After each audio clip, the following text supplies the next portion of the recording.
Hey, welcome everyone to CDR. I'm sure you're kind of picking up the vibe of what it is. It's a hub, safe space for producers, beat makers to come, play their productions, hear it on a really great sound system. Shout out Corsica Studios. And also, big up Corsica Studios. And also, it's a chance to get into a particular artist's insight into their journey into production. Today, I'm very excited. I'm a fan myself. We're going to be chatting to Parris, who's released on labels such as Trilogy Tapes, Wisdom Teeth, Idle Hands, Hemlock, and has gone on to set up his own record label called Can You Feel the Sun, with Berlin producer Cool Super. And we're going to get a little bit into your journey. So everyone give it up for Parris, please.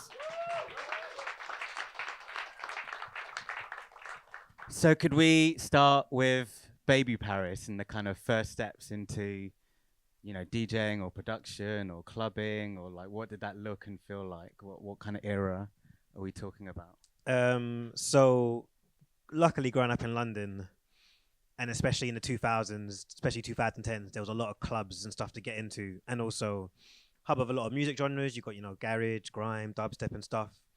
So just through friends, I kind of naturally got into a lot of underground music. One of my friends had a computer where he downloaded a lot of stuff, so we had like a lot of dubstep and grime. So through him, I got a lot of that music. Eventually you dig online, because luckily at this point, you know, the internet was, you know, in full swing and things were easier to find. You know, eventually found, you know, was listening to Rinse quite a lot, found out about Forward. And, you know, from maybe about 08 or 09, I would basically just be at Forward in the left front row every Thursday, religiously just listening to, you know, my favorite producers. At the time, I would say I was mainly into a lot of dubstep and grime at the time.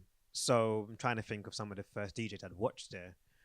Remember watching like Plasticians, Chef, and I guess this was the period where kind of Hessel were kind of coming through. So I remember watching like Ben do opening sets, Loafer as he was moving away from dubstep.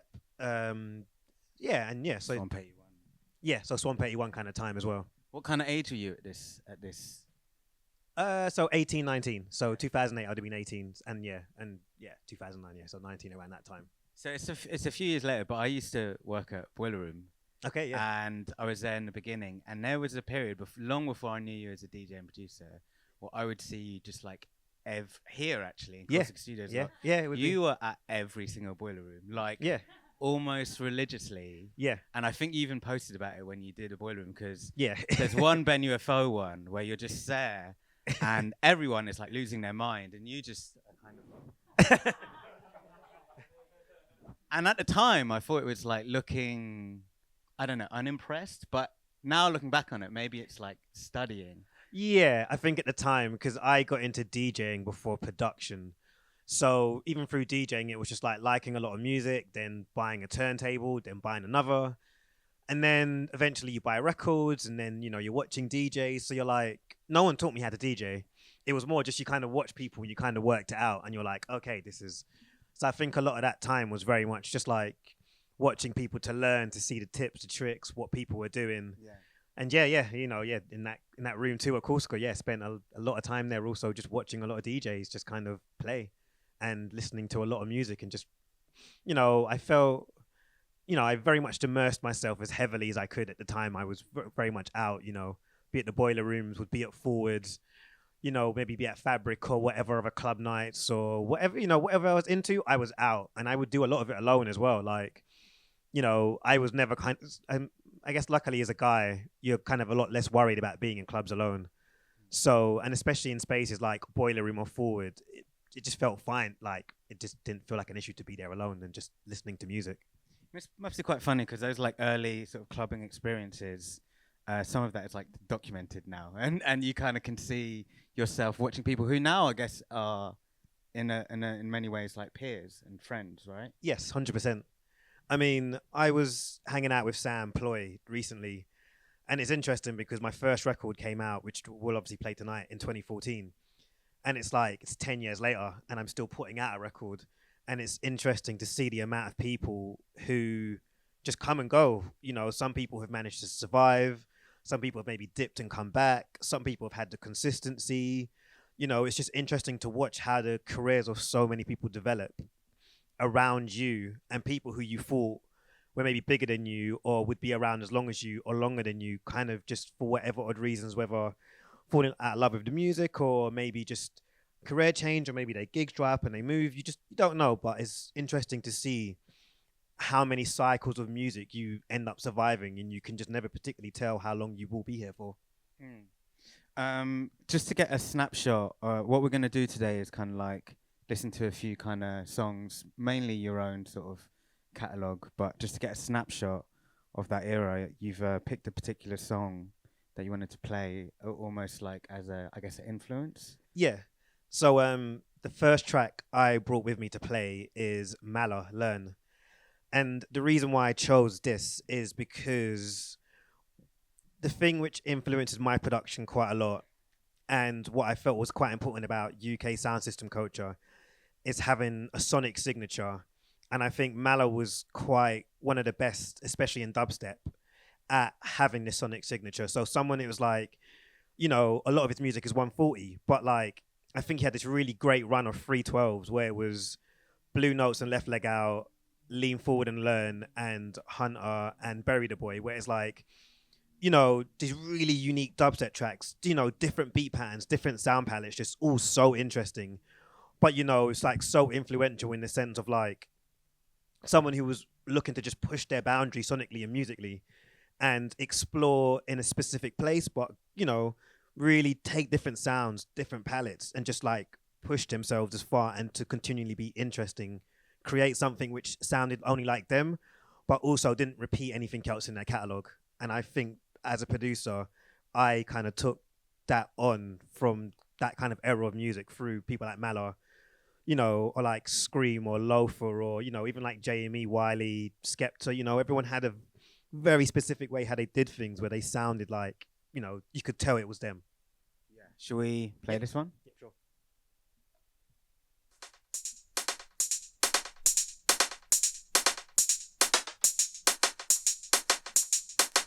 Why haven't you learned anything?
You're watching this back on YouTube, it's definitely something that makes a lot of sense on the Corsica sound system, in terms of like the low end. There's something that's like quite meditative about Marlowe's music, right? Yeah, 100%. And I guess when you hear, you know, the first track I'll play of mine, which is for my first Idle Hands record, you'll kind of see the connection. But, you know, the interesting thing about that track is like, it was obviously all built around sound system culture, and it was built for systems at clubs like Forward.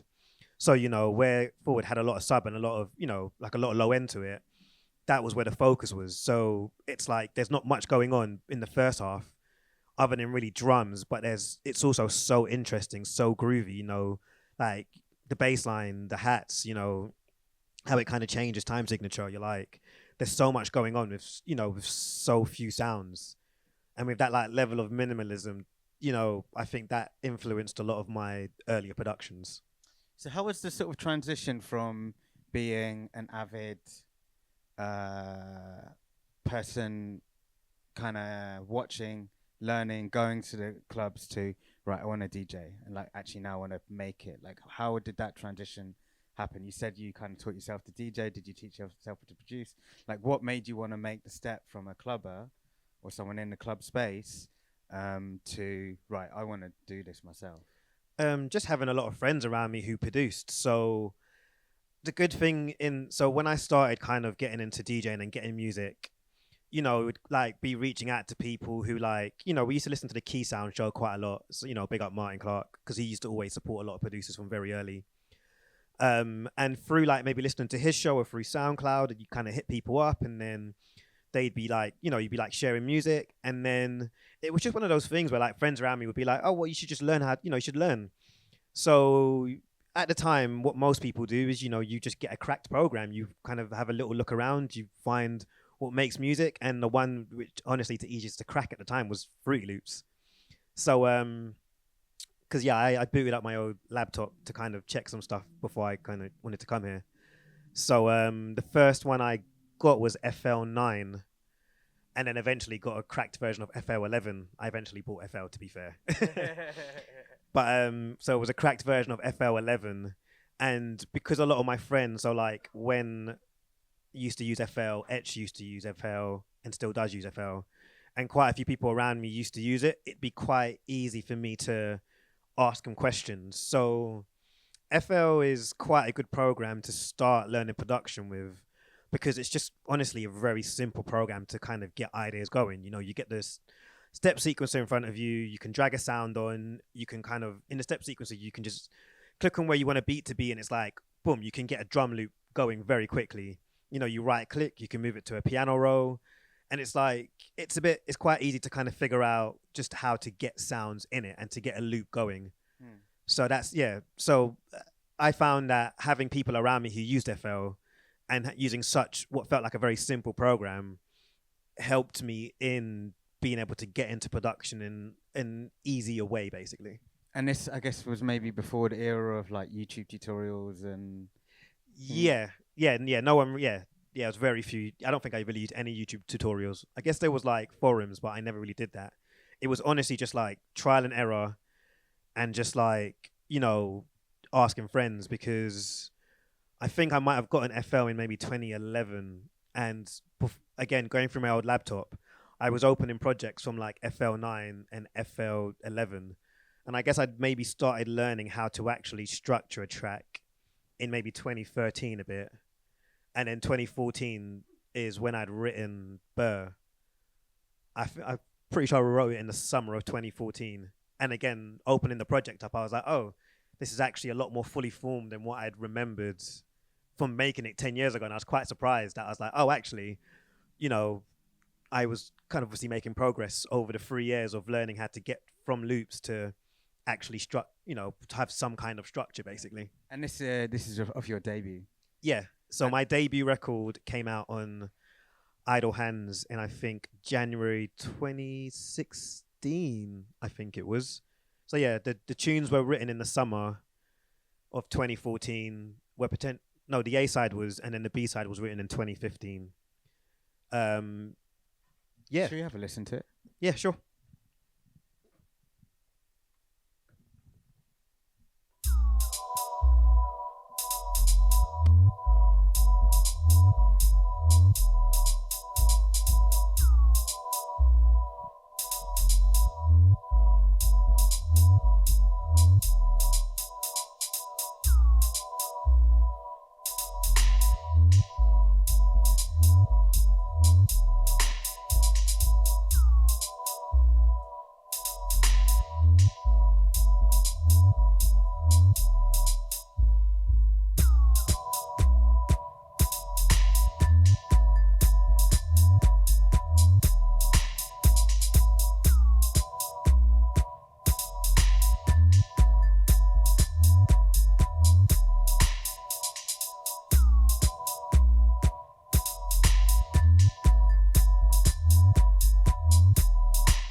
I can see the parallels with the Marla tune.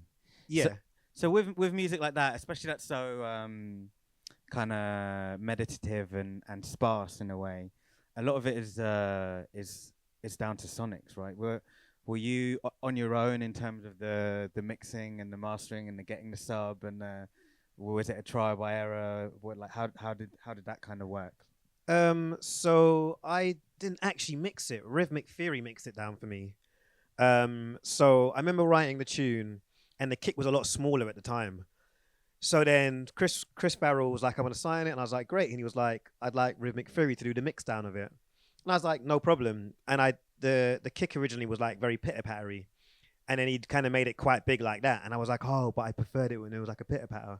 So we had like two versions, but then Chris was like, and most other people were like, we should go for the one with the bigger kick. So I was like, let's do that. But even opening it up, the project, it was like, so the bass line is 3 different sounds. So it's two just like a bass line sample, but one's reversed and an 808, I think it was. So it's just kind of like making the melody out of the sub, because at the time, so when I wrote these tunes, so which would have been 2014, it was all samples. I used no synths at all. So it was just, there was like, because I think especially at that point, to try and learn how to produce a track and then try and work out a synth is quite a lot, I think, sometimes to get your head around. Whereas where it was just samples, like you've kind of got a sound and all you're really doing is manipulating a sample. So it's like the chords are sampled, the bass line, everything. So where are you getting your samples from? Just like either through friends, through just like going online, just finding websites of sample packs. Or like recording records. Actually, no, recording records was a bit later. Around 2015, 2016, I got into recording records for samples.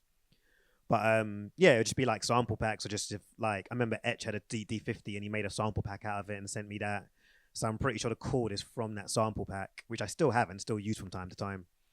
Trying to think of that's mainly it really. But the mix down is Rhythmic Theory. He's the one who kind of got it sounding nice and balanced. And then just from where I kind of sit in the world as a DJ, you've released on some like pretty legit labels, like some of the in my opinion in the UK, some of the most interesting labels putting stuff out. So tell us, for there's a lot of kind of producers in here, like how did that work? How did you get to the point where Idle Hands and Trilogy Tapes and these people want to release your music? Because even you've kind of got your own label now, but even that sort of like the names associated with you are just really fucking cool. I'd feel lucky that this first record just kind of connected with a lot of people, in all honesty, and a lot of labels. Like, Will Bankhead loved it, and I think that's the reason why the first Trilogy record kind of happened, to be honest with you. Because I just kind of sent him Hanging with the Birds on DMs, because we'd followed each other on Twitter, and he was just like, sick. Because when Will likes a tune, he just says sick. And then I'd gone to Berlin randomly, I think for my birthday or something, and I just ended up in a situation where I just ended up seeing Will, and he was just like, "Oh, what are you doing with that tune?" And I was like, "Nothing, do you want it?" And it was like, "Cool, let's just do a record." Hemlock, I had kind of been speaking to Jack here and there, and then I just sent him 3 tunes, and he just liked them all. And so is this a slide in the DM situation? I mean, every so often, or sometimes it's just like you're connected with people I've met. It's been a very, like, those records with Will and Jack are probably the last time I probably kind of sent demos to anyone, which was like 7-8 years ago. And I haven't really done it since. But it's only because when you say cold, you had no sort of meeting of them previously? There was no sort of like relationship? I hadn't met Will, but I'd met Jack at Forward. But I had never sent Jack any demos before. I had, it was just like, oh, here's some tunes. I didn't even think about doing a Hemlock record. It was more just like, here's 3 tunes. And then he was like, let's do a record. And I was like, great, let's go. Can we just cycle it back a bit? Because that was, you said there was a bit of traction off the first record. But how did you get the first record? So was that another slide in the DMs or slide in the inbox situation? No, so it was actually because Cowton had an NTS show, and I had sent it to Joe. So I can't remember how I'd even met Joe, but I'd met Joe and we'd been talking here and there. And I think just on a random whim, I just sent him the tune. And Joe had played it on NTS. And just by chance, Chris Farrell was listening to NTS, to Joe's show. And I had met Chris because I used to run a label called Soundman Chronicles. So I used to sell records via SOR to Chris. So me and him had connected before. So he'd reached out and was like, oh, I really like that tune. So I sent it to him and he was like, oh, what are you doing with it? Would you like to put it out with me? And I was just like, yeah, sure. Because I think at this point in my production journey, I wasn't really thinking about like releases really. I was kind of still at a point of like the energy to just kind of just write stuff. And these days I used to finish tunes a lot quicker.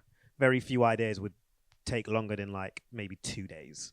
When we spoke the other day, you said something interesting of how for a very long part of the process of you releasing music, even on these really kind of great labels, you still felt like you were in the learning process. Yeah, and I think when producing music and as being a producer, it's always important to always feel like you're learning because there is always something new to learn. There's always something new to expand. And I feel like if you want your sound to develop and go places, it's kind of having that willingness to explore. And it doesn't have to mean go and buy a modular. It could be anything. It's just maybe get some new synths, you can get a load for free these days. Maybe get a new plugins. Maybe just use something a bit differently. Use things how you use it before, but try other presets, other sounds, other drum patterns. There's always a way to kind of explore and expand kind of how you write, because when you go back to doing what you normally do and the skills you learn from doing new stuff, you'll kind of translate into other music that you write. If someone puts out their like first release and they're like, God, I'm really good. This is it. I've made it. Then they're not going to get better, right? It's just like, unless there's that kind of desire to constantly improve. And I guess it's also the pressure of it of if your first record comes out and it has a lot of heat, it makes it a lot harder to continue to learn because you feel you maybe got to recreate that. Whereas if it maybe does like a record like, Burr was like, got a really good review on RA and like people seem to be into it. And to this day, people are like, oh, it's one of my favorite records of yours. But it's not like it made any impact on me in the slightest at the time. It just kind of came out and did its 300 units and kind of just in its own way, just it's managed to kind of still carry on floating on around 8-9 years on. And it's just like quite nice that because it kind of builds in its own way, it gives you time to get better at production so that if anything does hit, you're at a better place to kind of, follow it up because you know how to make music a lot better rather than your first record is big and you're like, oh, well, how do I recreate this when I don't even really know what I'm doing in the first place? And where were you in your kind of period? Like, I'm assuming you were DJing at this point. Were you day job? Were you juggling the two? Or like, where were you in this kind of era of your, putting out music for the first time? Juggling too. So I worked at a record distributor for 8 years. I worked at a record distributor called Cargo. I was the dance and electronic label manager. So I would do that 4 days a week. And in between, I was also working for Temper. In fact, this is my first solo record, but my first actual record was a collab with Wen. Always kind of forget about that. But so I was doing stuff for Temper, doing a bit of A&R, getting records and getting releases together 1 day a week. And then kind of doing 4 days a week at Cargo. My DJing was kind of patchy here and there. So, whenever I had a bit, production was more slipped into kind of spare time. But in 2018, after my first Trilogy record, gigs picked up a bit more, which meant that I was able to then drop a day a week from work, which meant that I could spend more time writing music. So I would maybe have Fridays, if I didn't have gigs, to actually focus more on production and kind of get more stuff done, which helped. Because I guess when you're first learning to produce music, especially, when you're in your 20s and paying rent and stuff, it's like, well, I've got rent to pay. I can't, I can't spend my time just writing tunes all day, every day. I need to, you kind of just squeeze it into time as and when you can, really. Yeah, that's not the reality that people paint on, social media. They're like, oh my God, I'm just gigging and making music. And reality is so many people are juggling day jobs and having to, live that real life as well. Yeah, it's like a little bit of time in the evening or, a little bit of time on the weekend if you're not going out, you're not doing stuff. Production for a long time was very much squeezing moments.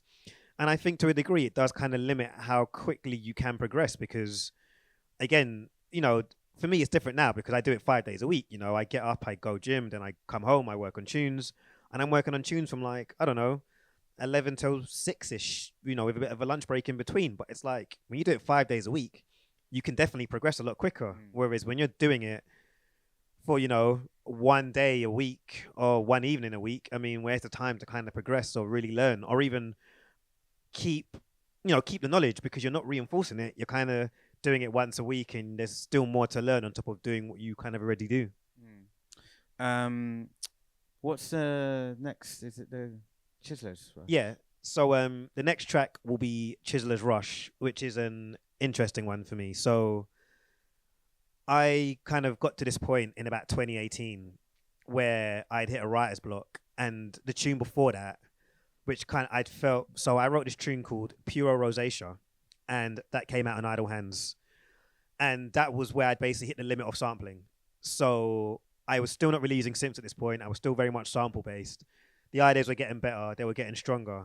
Pure Rosacea was the first tune where I had an intentional idea of. It was kind of me trying to write an idea which was based on 2 tunes of Source Direct complexities and Photex complex.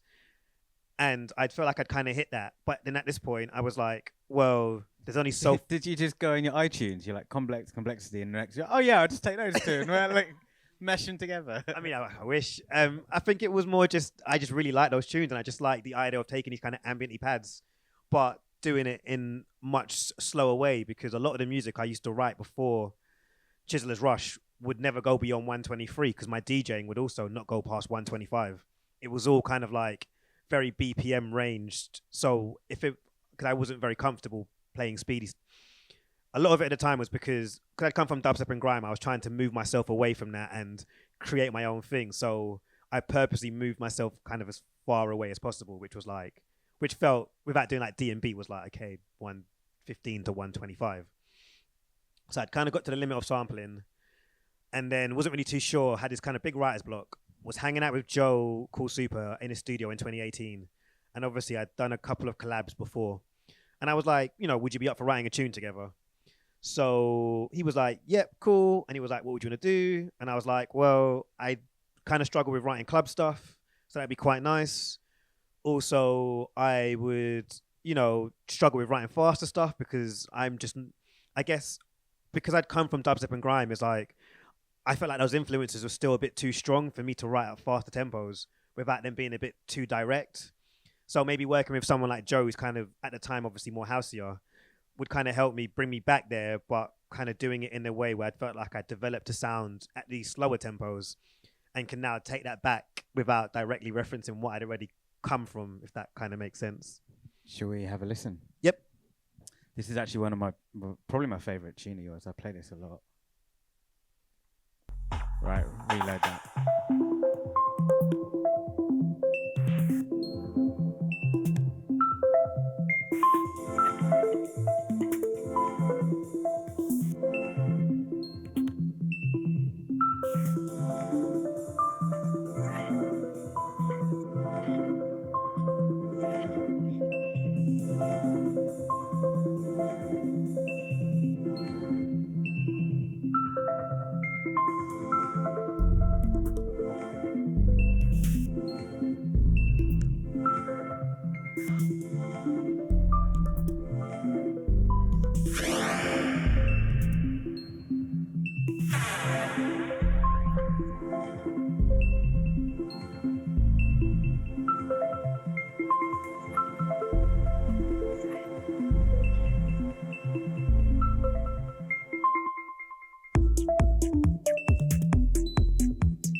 it's almost knowing your kind of. Good shout, everyone. I don't know why people have not been clapping for every tune, to be honest. It's almost, asking how did the collab go. Obviously, went pretty well because you continue to work with each other, and now you run a label together. But on a sort of, well, firstly, what are all those twinkly synths? Let's just get into let's get into what everyone wants to know. Like, So the synth is, I'm pretty sure Joe used a CS80 for that one, which is a synth with Arturia. So so that's that. I think the chords are there's some chords in there which are samples, and the strings are also a sample as well. So when I saw that, when we had started working together, I saw one of this Joe sample called CS80. So I was like, oh, what's that? So you have a Google. I'm like, oh, it's a synth, and then it's based off the synth Vangelis used for Blade Runner, right? Yeah. Because luckily Arturia has got a lot of good recreations, a lot of those synths like the Junos and the Jupiters. So, I'd realized that I'd basically got that synth off Etch a couple years before and just had because I didn't really use synths these days, just didn't use it for like 2-3 years until I'd noticed it and was like, oh, I have this. Oh, I should start using it. And I guess for me, I kind of see this tune as kind of ushering me into like a second stage in my production where it was learning about synths and kind of playing with them a little bit more. But I think also I had become a lot more confident in my production to feel confident enough to start playing around and understanding the parameters of those things, because I feel like with music production, sometimes when you open something up, it's like you can open up a CS80 or the ARP 2000 2600 and you're like, there's a hell of a lot of things on the screen, and if you don't know what you're doing, you're like, well, what do I press, what do I tweak, where do I go? It can be quite overwhelming to know where to start. So are you a preset person, or are you a tweak until you find something you like person? I mean, I think most people start with a preset and you just tweak it. I mean, sometimes a preset sounds great straight away, and some you're just like, I'll play with that, I'll turn off, because especially if there's like 3 oscillators, you can turn one off, edit one, change one, and then you can kind of change things, a bit to how you want it to be. But this collab was quite good because it kind of made me feel okay. It can write faster stuff, which is quite interesting, still quite weird in places, but also quite fun, and kind of helped push me into my second Trilogy record, which is the first record where I'd basically started using synths a lot more.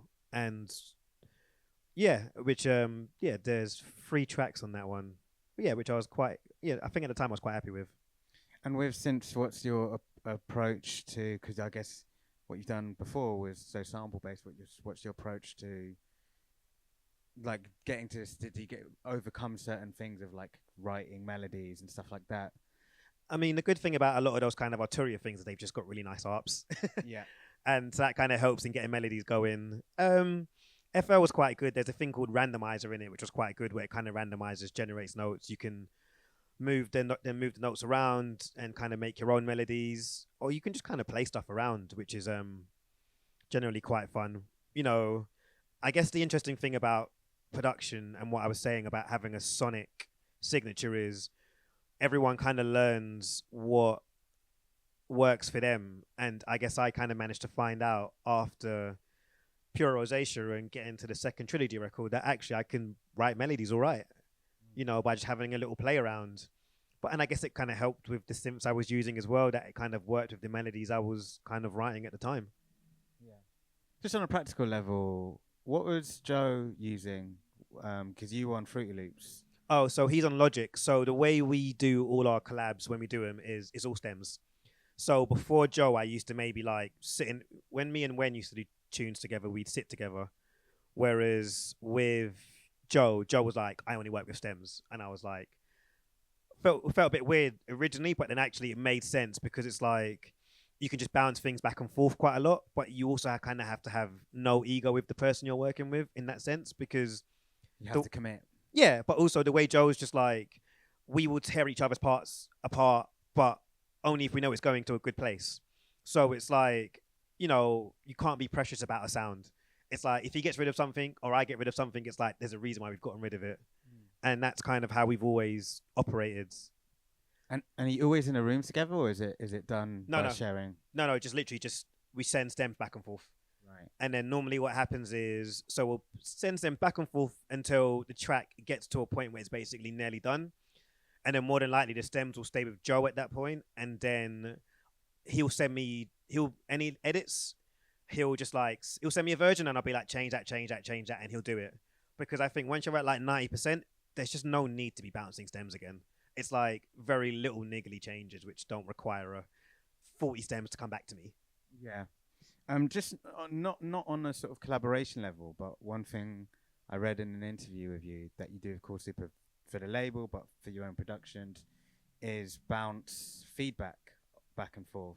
Because I know from releasing an Object 12 on Bleep many years ago that he does that with Object as well. Like, yeah, it was almost like a sort of someone to use as a sound, kind of like a sound out ideas, and maybe like talk us through that kind of relationship with him. Yeah. I mean, he's definitely been very instrumental in helping me with feedback and getting ideas over the line, because I can bounce things off him and he can maybe see the intention of them, which is the reason why. So for a very long time, I was like, never writing an album. I'd watched just like so many friends basically spend like years trying to write like 10 tracks and just being like struggling through it and just going through ups and downs. And I was like, I'm never going to put myself through that pain.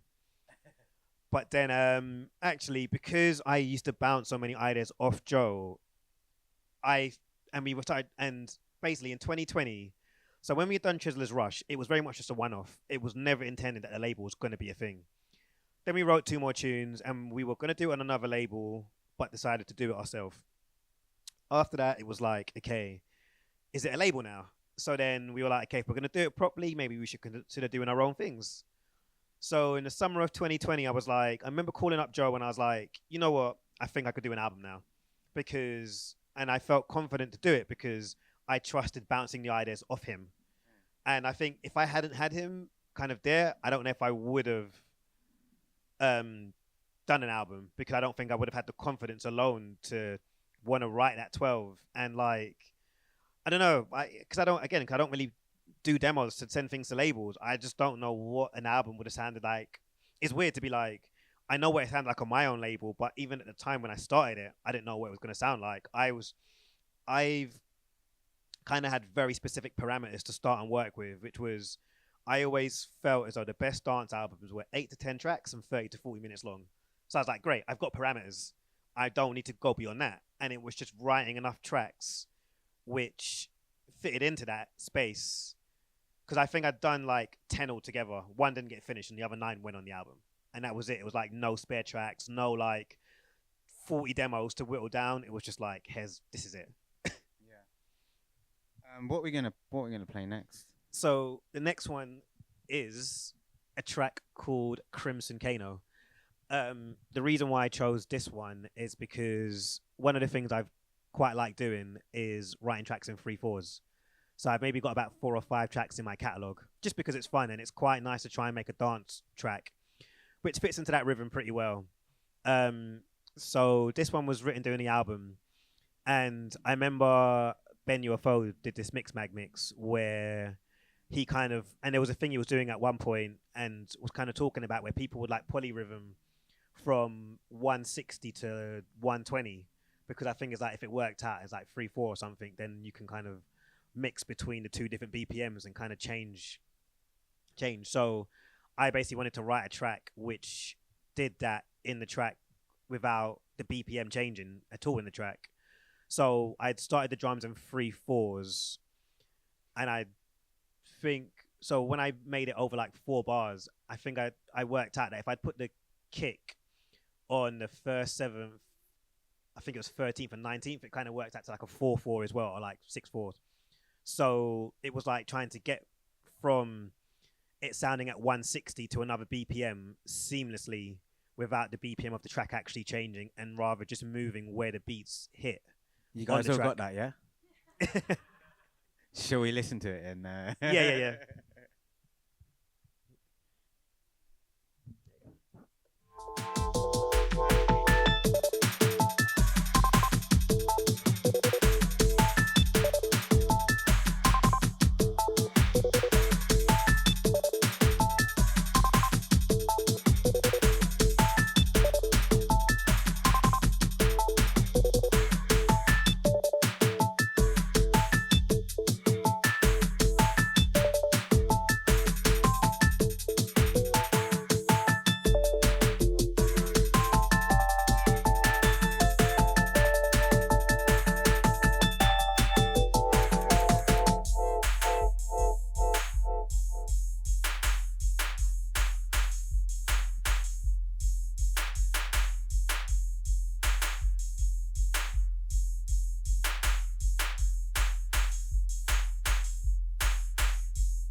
So it doesn't actually change BPM. So it's 120, 160, and 80 all at the same time. It kind of weirdly moves to 106 and not actually 120. Yeah, it's quite, yeah, it's quite weird.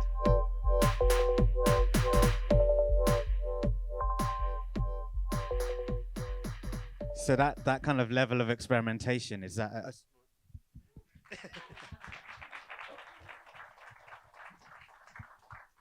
that level of experimentation, that just even you explaining it to me kind of fried my brain a little bit. Like when you sat down in FL to do that, was that like, oh yeah, it's just maths, or was that like a real messing with your head to make it work? I mean, it kind of worked a lot easier than what I thought it would, to be honest with you. It was more just a thing of like, I had basically, I said I'd written quite a few tunes in 3/4s. And obviously, one of the other things I felt I've, pretty all right with melody. And the other thing I found I was quite good with was actually polyrhythms and just kind of playing with different rhythms. So, because I quite like maybe putting some drums in maybe like 5/4s, and even like a 4/4 track, there'd be like maybe something in 3/4s, or, because it's quite nice to play with different, you kind of create a different syncopation, and it also kind of keeps this illusion of movement consistently, because if something is moving in 4/4 and then something is moving in 3/4s, well, it's never technically always going to always be in time with the 4/4. So you're kind of consistently making movement with the rhythm, and it's consistently changing without you really noticing. And I think, with this, it was like trying to do both, where it was like get something in 3/4s and 4/4 at the same time. So you could probably play this track in 4/4, and you could also play it in 3/4. And it was just trying to see if you can do both at once and make it kind of work, but also show the development of it changing from like, I guess, this kind of broken-y kind of weird 160 thing to like a kind of weird house beat, basically, but the exact same sounds, because the synth is, the melody is I think I used a Jupiter, and it's obviously quite a lot of notes, but the melody also kind of evolves by me just playing, automating the sustain and the release, so it just kind of goes up and down.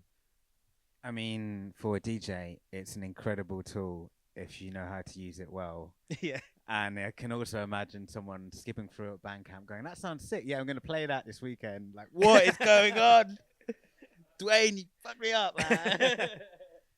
I mean, but I think that's the thing about, music production. For me, it's, as I said earlier, it's always about exploring. It's always trying to maybe go a bit further. But I quite like the idea of being functional, but also a bit weird. I kind of made this comment when I put out the track with Jack on Toad at the end of last year. And I think Jack was probably one of the best producers of the past 15, 20 years. Definitely. By an absolute far margin, because the interesting thing about Jack was Jack's music was so weird, but also so functional. It was like some of the things he would do with sound, some of the tracks he would create, but like there'd always be an element of fun and silliness and weirdness. And I was like, that's kind of what you want, whereas like you can blow people's minds, but people can still dance to it. And that's quite important to me, and kind of became more important to me as I, developed as a producer. And I feel like the album kind of bookended another writer's block, to be fair.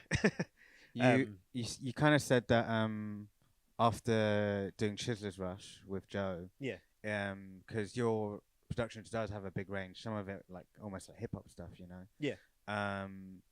how much is the relationship between being a DJ and probably gigging more at this point and the music you're making? That must be far more like intertwined. A little bit. I mean, I've never historically played my own music out. I play some of the collabs out, but my own stuff, I've maybe played 2 or 3 things more than once. Why is that? I mean, I've just never having that confidence. It's like, I'm like, I'd rather just hear like Ben play it or Joe play it. Like Joe Kusupra, Ben UFO play it. I'm like, great, they play it. It must be good. But maybe I've just never kind of got into it like that. But I'm slowly more getting my head into playing my own stuff out a bit more, because if I can hear how it sounds sooner, I can make the edits and changes to, be like, okay, that works in the club, that doesn't work in the club. You try work in progresses in sets and not as much. Like I haven't for like 1 or 2 things, but it honestly just depends. But it's very rare. But I'm trying to get into it a bit more as I'm getting a bit, further down the line in production, and wanting to write more club stuff. And what we're going to move on to next? So the last track is from the new record, and it's the single I put up, which is "Why Can't Rabbits Wear Cowboy Boots?" Because Where'd you get the track titles from? So it just depends. Some things could just be down to the samples. Some things could be down to personal moments. Some things can be just about random things in life, like laughing in Birkenstocks was just because I was like, I'm gonna get a Birkenstock tattoo, and Joe was like, do you have any Birkenstocks? I was like, no. So he was like, we should buy you some. So we were in Berlin and we went to go buy some Birkenstocks. Why Did you can't get a tattoo? I didn't. I've got a lot. I've got a lot of others, weirdly, other than the Birkenstocks. Why can't rabbits wear cowboy boots? It's just because I've got a tattoo of a rabbit, and a friend of mine had got a tattoo of cowboy boots, and I was like, we'd basically gone together to get the tattoos, and I was just like, oh, and I also sampled my friend in the record, and I was like, oh, it'd just be quite nice to just relate those to a track title, you know. So it's just like picking those kind of moments in life to be like, oh, you know, how could I combine these two things to make a track title? And that's the one which felt kind of the one which kind of sat with me the most. Okay. And worked. Let's have a listen.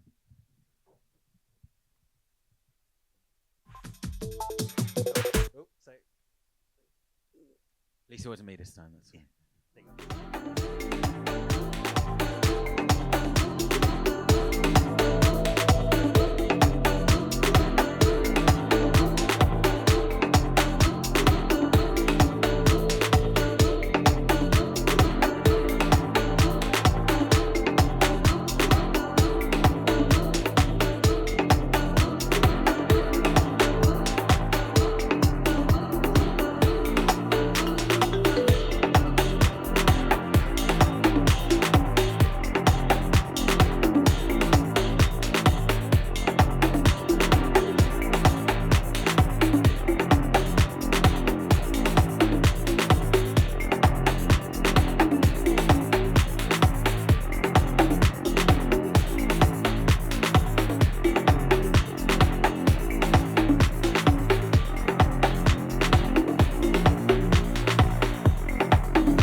So we're kind of coming up to the kind of ending of this talk. So if you've got any questions, have a think about it now. But to kind of hear an hour-long talk and have a snapshot of your discography played in a club that you used to come to when you were like, oh, I wonder, how does it feel in terms of like the progression? And also, am I right in thinking this EP is the first thing you've done entirely on Ableton, and you've made the switch over? Yeah. So how does it feel in terms of that kind of where you're at now and hearing your early stuff and that, like the progression for you? I mean, I can definitely see the connection on how I started and kind of where I've gotten to, and I definitely see how the way I can use sound is a lot better. The ideas have gotten a lot more interesting, but it all still feels quite connected. So in 2022, I was still using FL I used FL for about 10 years. And I tried to use Ableton quite a few times, never really got my head around it. And then eventually was like, got a copy through a friend and was like, okay, gonna give it another go. Because, I don't know, I was just like, let's see if I can work it out this time. And I think once I'd kind of figured out where kind of most things in FL were in Ableton, I was like, okay, actually, I think this program probably will work better for me over the long term. And I guess with these kind of things, I wouldn't even really say it was a writer's block, but it's more just kind of when you're figuring out everything's it's making how you sounded on one program, how you make that sound on another program while also developing, because you know FL Sound Engine is very different to Ableton Sound Engine, so the way things sound is just a bit kind of different, I guess. And just kind of like learning that, because the first tunes, I kind of noticed as I was writing the EP, tunes would get quicker to finish. So like one tune took a year, then one tune took 6 months, whereas that tune took like a month. So it's quite nice to feel confident enough that ideas were getting quicker to finish as I was, you know, learning how to use Ableton a bit better, because stuff like sidechaining is such a ball ache in like FL. You've got to use something called a peak controller, and then you've got to root stuff. Whereas like Ableton is like, it's just in your face. You're like, great, perfect. So even those kind of small things just make life simple. And it said, I didn't, you know, yeah, like it's nice to kind of feel that I've gotten better and the music I sound is more intentional, because in the first record, Burr, I didn't really particularly, I was like, okay, I'm going to write these slow things, but it was more my influences being in charge of what I was writing, just at different tempos. Whereas now I feel a lot more like, okay, I want to write an idea which sounds like this, and I can achieve that. You know, that's like a dark, bassy house roller, which has a big Reese bass line and a nice melody. And I was like, you know, I just, you know, the melody part maybe I wasn't thinking of achieving, but the rest of it, I was like, you know, it's what I wanted to do. Has the polyrhythms, which I'm quite good at, has the melody, which I feel like I'm good at. So it still takes those things I've kind of learned, but tries to kind of reinterpret them into other places. But also one thing I do want to add as well, I haven't mixed down a record in like 5 years, basically. So another thing which has been quite good and integral to me to help me out is, so Sam Ploy has basically been helping me with mix downs. So I'll finish an idea and then he'll kind of do the mixes for me. And David Pearson Sound did that one and done another track on the current record as well. So, you know, I'm very good at getting ideas going, and I can do a good enough mix down, but the reason why I go to them is because they just get things sitting very well in like clubs, and the sound, like, get them right. And it's like, in my opinion, the thing I want the most is for the music to sound at its best. And if I felt like I could get the mix down at its best, I would be like, you know, I'm obviously learning and I'm getting better as I'm going along, and I can do a decent enough one. But I'm like, they can just get that nice little touch in maybe getting certain things sitting in the right place, which, you know, maybe I'm not good at getting pads or maybe certain mid-ranging things sitting right, whereas they will. And it's quite helpful to have that. Just the parallel you yourself drew between your debut and Marla, you're still kind of soaking up influences around you? Are you listening to stuff that you hear in 2024 and be like, oh wow, that's kind of inspirational? And is there still a similar, not, I wouldn't want to say emulation, but inspiration that kind of pushes through to your productions? Yeah, 100%. You know, I haven't. It's interesting because at the time I was still listening to quite a bit of dubstep and still involved. Like, whereas now, you know, I listen to like basically none, and any I listen to is like old stuff, and even then it's quite rare. You know, a lot of stuff I DJ now is a lot more house and techno orientated, and I think that's kind of reflected in my productions because the whole new record is very much 4/4, and I think, you know, I've always been writing 4/4 stuff anyway, but I think the influence of it is kind of a lot more now. And I think it's good to be a sponge, and it's good to soak up different influences, but it's also good to reinterpret those influences to different places. Like, I quite liked reinterpreting dubstep into slower kind of house to tempos. And I think what pushes a genre forward or pushes music forward is when you're taking outside inspiration and trying to reinterpret it into a complete different space. Because I think what happens with a lot of genres, the reason why they end up going maybe stale, is because people are reinterpreting from the exact same pot. So it's like, oh, I'm going to write a house track, so I'm going to reinterpret it from old house, or I'm going to write a dubstep track, so I'm going to reinterpret it from old dubstep. But it's like the influences of people in dubstep in the early days wasn't dubstep. It was loads of other music, you know, and that's what made it fresh. And I think that's kind of very important, to not be scared to take something a bit different and have a go and see if it, you know, some ideas will work great and some ideas will fall absolutely flat and sound terrible. But it's like, you don't know unless you try, right? And then on a practical level, because you just did it this week, how does the project file look for that one 10 years ago and something that just came out last week? Do you know what? That one didn't actually look that bad. It was actually like when I opened it up, I was actually really surprised that it looked just like okay. It just had a structure. It had kind of like even had automation, which I was quite surprised about. I didn't even think I knew how to use automation then, but even had automation. So yeah, it didn't look too kind of wild. Not too shabby. No. Yeah, I felt like it could have definitely looked a lot. Open up older stuff. You're like, this is just all a mess. But yeah, the move over to Ableton has been quite. Jumping program slows you down a bit, but it's definitely helped, and it's just nice to have a new program which has different parameters, which has different things you can play with, because I always say there's no right way really in music production, and it's more like, yes, there's certain things you can do right, but it's like, I also think in each era, there was certain things which you do, which maybe others don't, which help you develop sonically. So when I was writing slower stuff, I used to use a lot of delay. Like certain sounds would have like 2-3 delays on it, because I was just really good at it and I liked it and it helped use up the space, and I'd maybe automate them between each other. And then as time went on, I used a lot less delay, and I would say the thing I probably use the most now is probably saturators and distortion, to be fair. That's kind of like most channels will have either like a cassette plugin, or there's Plugin Alliance, which has, I use the Vertigo quite a lot. I use Omnipressor quite a lot, which is Eventide. There's normally a channel which has one or at least two of these things on them at all times at this point.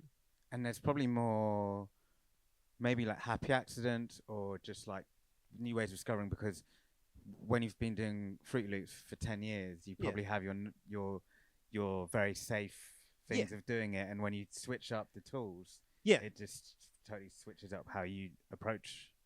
100%. I mean, also a big thing I used to do quite a lot as well is just throw a ton of effects chains and stuff. I used to really enjoy doing that. It'd be like, you get a sound and you're like, gonna throw a delay, gonna throw a reverb, gonna throw a distortion and a phaser, and then just like, you can also, I guess the good thing about Ableton is you can move them around as well to where they are in the chain, and it's like, mess around, add a crystallizer, or, add loads of the way I used to find things or make interesting sounds was, especially when I was more sample based, was I would just chuck a load of plugins onto stuff and just play with the parameters of those plugins, and just, the tune I wrote called Contorted Rubber, it's this kind of like really weird wiggly sound, and it was kind of just like that. It was like an 808, then I threw like a phaser on it, then I threw like the Pan Man on it, and then I threw like maybe like a distortion. I just threw like 4 or 5 things on it to see how interesting I could make it, and you're like, oh, actually, I've just made something quite weird and interesting through just playing around and experimenting and just being willing to just chuck some stuff on and just be like, does it? I said sometimes it sounds terrible, and sometimes you're like,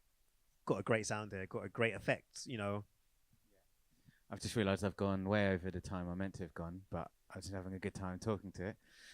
Give it up, everyone, for Parris.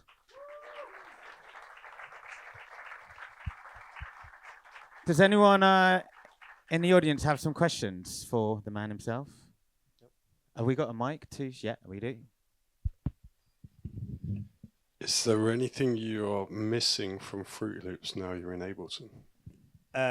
Not really, other than you can pan the notes on the piano roll, and that's literally it. Everything else is like very much there. I feel like anything I'd maybe lost, I've managed to find. Nice. Anyone else?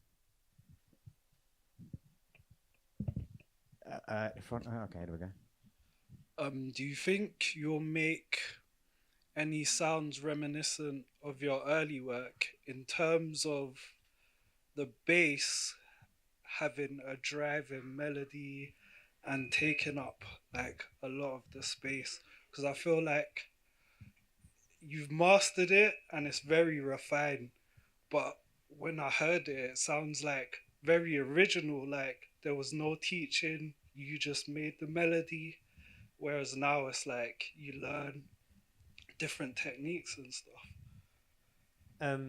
I don't think so, to be honest with you, because I think what also changed it is like sound systems these days as well. I guess when I made that was in a time of kind of like, again, plastic people and sound system culture where, your sub dubs and stuff like that, where speakers were kind of very sub heavy, so it kind of made a lot more sense. Whereas, I guess when you play in, I guess because I now play more house and techno clubs, like yes, they've got subs, but also it's kind of more well rounded. But I guess also I quite like the idea of like being able to make melody out of a lot of different things, because I think sometimes you got to think of the sonics as well in terms of like, if something's a bit more well rounded, it would translate in a lot more spaces.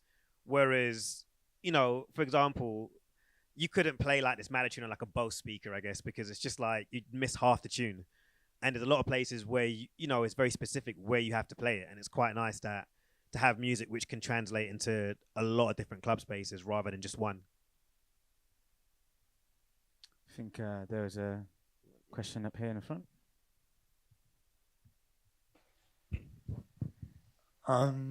Yeah, it was interesting that your music is quite like positive in mood or like feeling, whereas the first answers you were going to like Forward and Plastic People was known as like really cold, dark, and even like Wen's productions are more like in that style. What do you think drews like the more positive sounds? I guess maybe it's just down to the synths I use. I also kind of think it's probably down to like, maybe sometimes it's just like you kind of play who you are as a person. I guess I find it a bit harder to kind of write in darker keys at certain points. And it's just like trying to get those melodic elements out. I do think it's quite interesting that, I kind of came from a lot darker music and then never managed to quite write that. But I think it's just sometimes in your head, it's like, it's what sounds right to you in your own productions, and just writing, like I'm trying to write some more darker stuff at the moment, but again, it's taken a bit of a hump to get there because I haven't done it in so long. And it's just like, even though Malice tunes can kind of have a darkness, I always find quite interesting because they would have quite a light, you'd have a mixture of like quite dark things, but also quite light things, like, Learn, the other one I had in my head, Left Leg Out, again, very quite bright, quite melodic.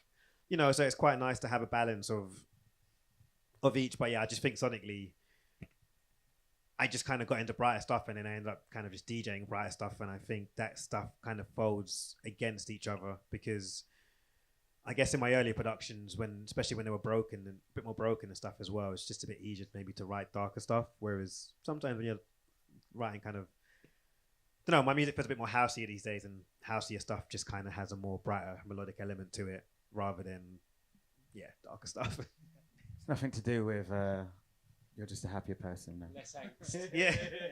I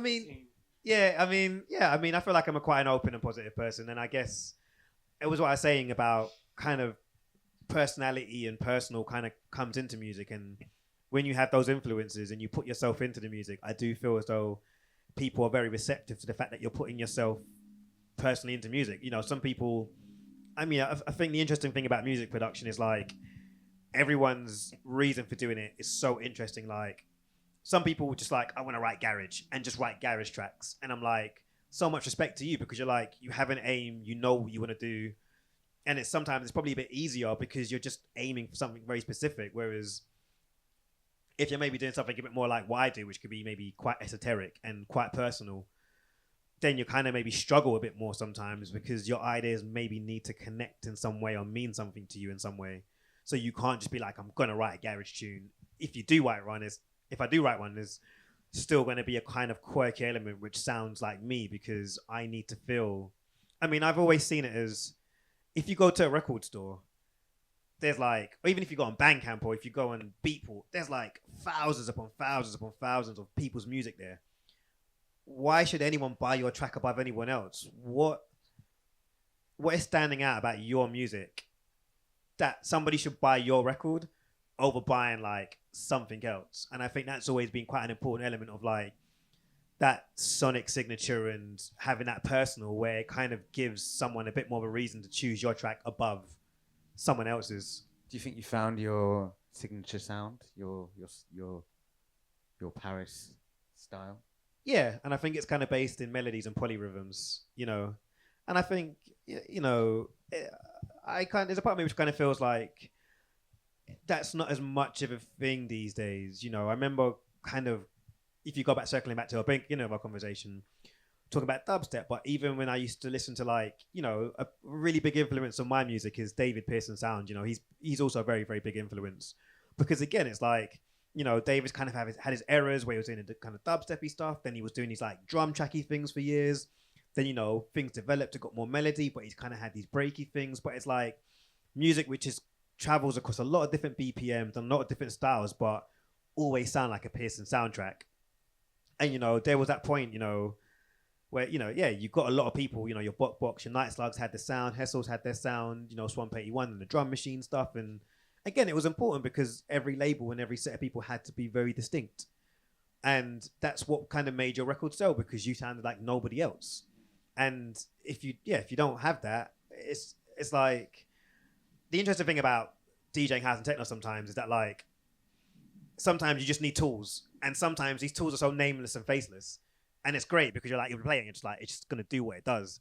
But then sometimes it then becomes a bit harder for me to even remember who that person is because I'm like, it does exactly what I need it to do, but there's nothing maybe. But it's good to be. I'm not basing it to just house and techno. It could be any genre. When it kind of doesn't have that sonic distinction, you're like, this tune could be anyone, and it becomes a bit harder to remember who wrote the track, even if you played it like 10 times. Yeah. Until Sean tells me to stop, I'm going to see if there's more questions in the crowd. Any more questions? There you go.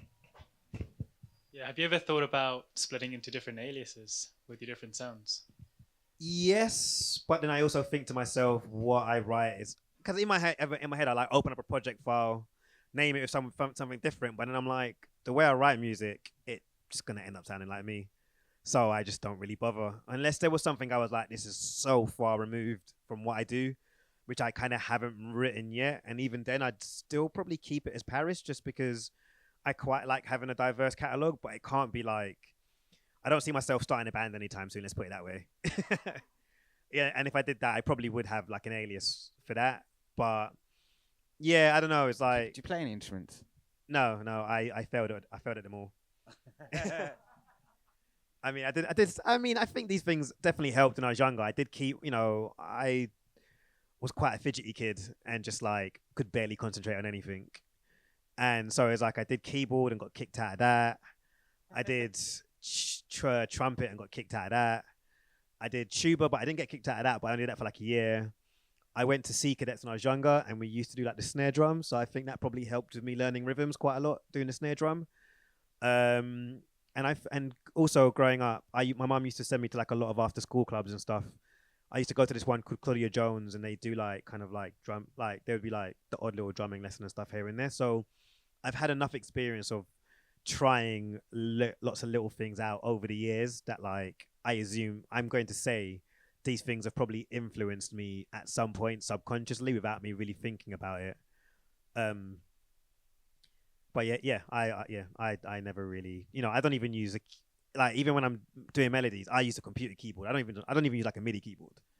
Right. I like another friend I was producing with. He's same because it's just like you can play it. I'm like, great, I can still play everything, and it's just easier than being like, oh, got to play here, got to come back. I'm just like, great, I'm on it. Play the note. Well, I'm on it. Play the notes. Great. And then the good thing which I learned, Arthur Pariah showed me this in Ableton, is the capture tool.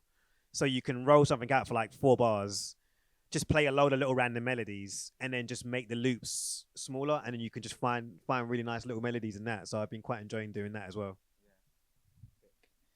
Anyone else? Sean staying. Oh, I think let's. Yeah, last question. I'm sorry, it might be really big, but so interesting to hear about like how your influences have changed your kind of discography over time.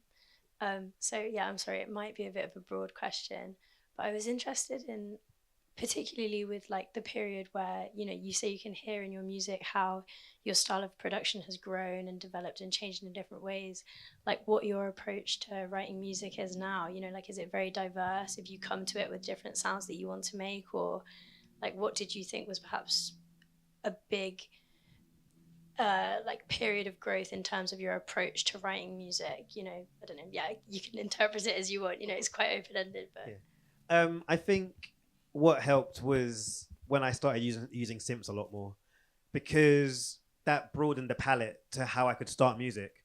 Because the limiting thing with sampling is, so when I was doing sampling, I would do it with records. So I would buy a record, record it. You're very limited by how that sounds and where you can really go with it. As much as you can manipulate, change, pitch up, pitch down, there's still a limit to where it goes. Whereas with a synth, you can really take something and take it further. You can automate the parameters further. You can do things which you know, because it's like, I'm limited with a sample by how long it is. Whereas with a synth, I can increase the sustain and the decay and the release and go further with it.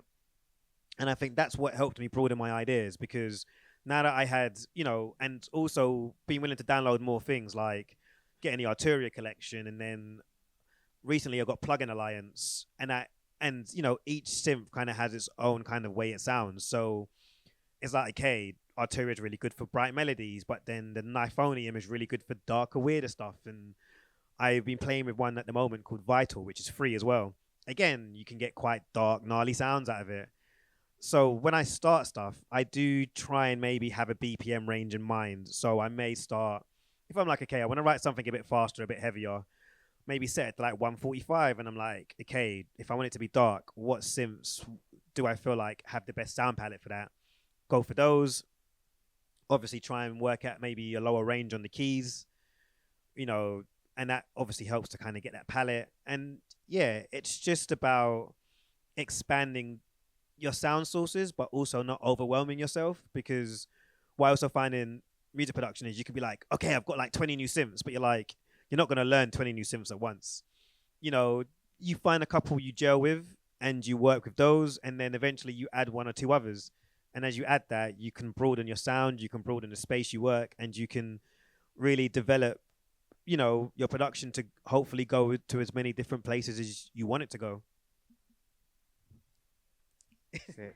I think we definitely have to wrap up. I'm sure there could be more questions, and it's great to hear Parris talk.